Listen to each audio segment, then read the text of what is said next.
resolvi dar início a esse curso aqui, gravar e disponibilizar para vocês um curso de análise técnica para que vocês possam ter condições aí de começar a operar no mercado, seja no mercado de Forex, no mercado de criptomoedas ou no mercado de opções binárias e até mesmo também no mercado de day trade aí para quem está pensando em começar e infelizmente não tem condições de pagar por um curso. Então eu peço para vocês se inscreverem no canal, curtirem o vídeo para que ele seja disponibilizado também para outras pessoas que tenham o mesmo objetivo. O curso é baseado no manual de análise técnica do Marco Zab, então todo o conteúdo aqui explicado vai extraído desse livro, que é o Manual de Análise Técnica. Então vamos lá. A gente vai começar pela introdução à análise técnica. A melhor compreensão acerca de como os preços são apresentados no gráfico, é necessário ter conhecimento das mais diversas formas de gráfico existentes no mercado financeiro que representam as oscilações de preço de cada ativo. Dessa forma, o gráfico mais comum são os gráficos de linha, de barra e de candlestick. Além dos gráficos, é importante conhecer também quais são as escalas de preços que são utilizadas na apresentação das oscilações dos preços dos ativos em cada gráfico. Diante disso, passaremos também a estudar as escalas de preço, aritmético e logaritmo, para ter em mente como cada uma delas funciona. Então aqui, pessoal, depois que a gente falar de cada um dos tópicos, eu vou trazer um exemplo para ficar mais fácil a compreensão. Então, acerca do gráfico de linha, é importante a gente entender que o gráfico de linha é a representação mais simples que existe no mercado. Ele é constituído por uma linha que liga os pontos relativos aos preços de fechamento de determinado período de tempo. Então aqui eu peguei o gráfico do GBP/NZD, período de 30 minutos. Então você vê que cada uma dessas representações da linha aqui demonstra um fechamento de um período de 30 minutos. Cada pontinho desse aqui mostra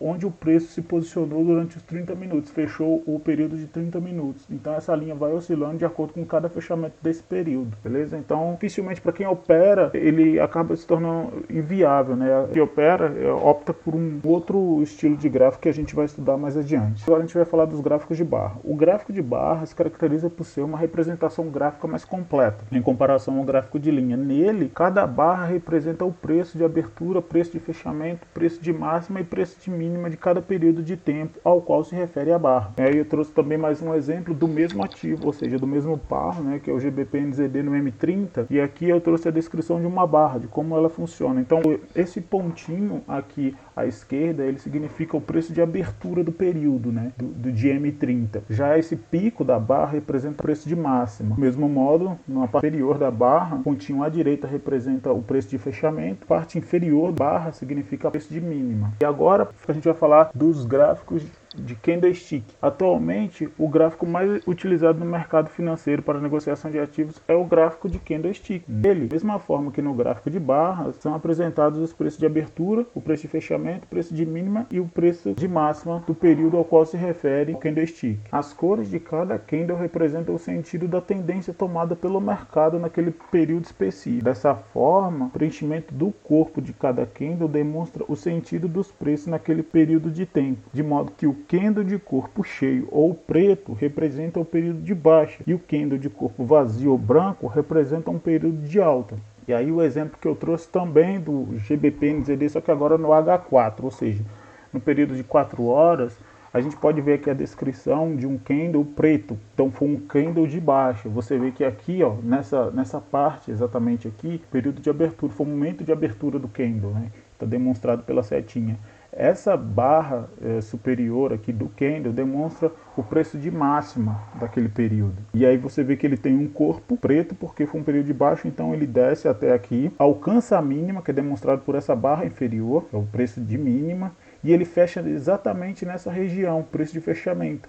E isso tudo demonstra como é formado um candle em um determinado período de tempo, tá bom? O próximo assunto trata das escalas de preço. Atualmente, a maioria dos softwares de análise gráfica disponibilizam duas escalas de visualização de oscilação de preço, que são as escalas aritméticas e a escala logarítmica. A escala aritmética demonstra a oscilação dos preços de forma absoluta, de modo que a tendência é apresentada de forma a considerar a diferença nominal entre o preço e outro relativo à oscilação do gráfico. No mercado Forex, essa escala é mais usada, pois nele os ganhos das operações via de regra são contabilizados em pips. Já a escala logarítmica é a mais usada para operações de day trade, swing trade e position em ações ou índice, tendo em vista que ela leva em consideração a oscilação de preço de forma percentual, ou seja, cada oscilação de preço é contabilizada com base em uma porcentagem da diferença entre eles. E aí eu trouxe aqui, só a título de exemplo, como a gente está pegando a referência, os exemplos todos aplicados no mercado Forex, eu peguei aqui um exemplo de um gráfico do site da Investing, ele usa a plataforma do TradingView para replicar no próprio site. Primeiro, a ilustração do gráfico do GBP/USD, e a gente vê que aqui o gráfico da escala aritmética, ou seja, a escala aritmética ela mostra exatamente aqui a linha de tendência de baixa, formando aqui depois uma linha de tendência secundária, formando um triângulo. Note esses pontos aqui que eles chegam a passar próximo ou tocar aqui, ó, essas regiões interessantes aqui do gráfico na escala aritmética, ele não chega, esse daqui mesmo não chega nem a tocar. E aqui, ó, na região dos preços, veja como a distância é bem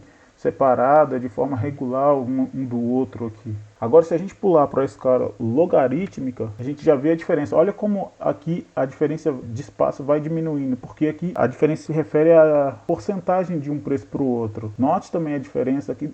Eu não alterei em nada aqui as linhas de tendência, tanto essa de baixa quanto essa de alta. Mas você vê que o preço ele acaba saindo. Por quê? Porque o gráfico mudou para logarítmico. Então, quando há essa diferença, a demonstração da oscilação do preço é feita de forma percentual. Isso acaba interferindo em uma possível linha de tendência que você traçou muitas vezes para se posicionar no mercado, e o preço ele muda também. O gráfico dessa escala acaba alterando o posicionamento do desenho gráfico nesse sentido. Então é muito importante tomar muito cuidado em qual gráfico você está operando, para depois, se eventualmente mudar, para o seu stop ou o seu take não ficar mal posicionado e acabar sendo surpreendido aí por uma má escolha feita no gráfico, uma falta de observação nesse sentido, beleza? Bom, então a gente termina aqui essa primeira aula, aí a gente passa para a segunda, que a gente vai dar início sobre a teoria de Dow. Então, de antemão, eu já peço que vocês se inscrevam para serem notificados da próxima e das próximas que virão, beleza?